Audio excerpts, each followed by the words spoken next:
后来继续来看台中市消防局救护科一个科长洪志控，讲伊利用伊的职权，请同仁驶勤务车送伊转去，已经有3年这么久了。啊，讲普文指控的人，疑似是这个科长的家族啊。 为着要争财产，伫个科长因兜的隔壁斗监视器，3年来收集到50外个画面来压料。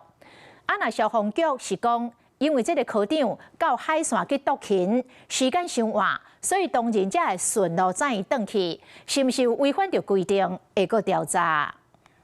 监视器的画面中，台中消防局的红色勤务车停点路边，后座的人落车，到副驾驶座开门，互车顶的查甫人落车。伊是台中市消防局救护科的老姓科长，这消防勤务车登去处理，毋那一届。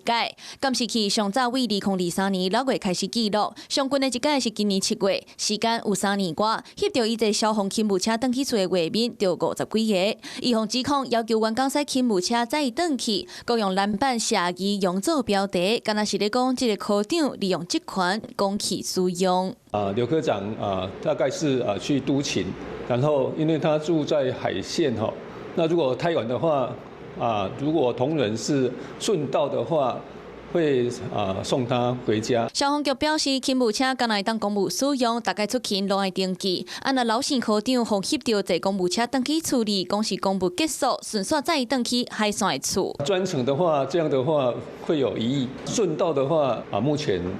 是没有规定这么详细的。根据了解，压料的人敢若是老姓科长家族的人，住伫咧科长因兜附近，传出是为着争财产，伫咧科长因兜的隔壁装监视器咧翕，这个翕就3年外，50外个月面铺上网压料，对这消防局无权证实，敢若讲伊针对老姓科长坐勤务车登记处的这件代志展开调查。Hello， 我是蒋欣梅，想要抢先掌握最及时的新闻资讯吗？赶快订阅、按赞、开启小铃铛，锁定华视新闻 YouTube 频道。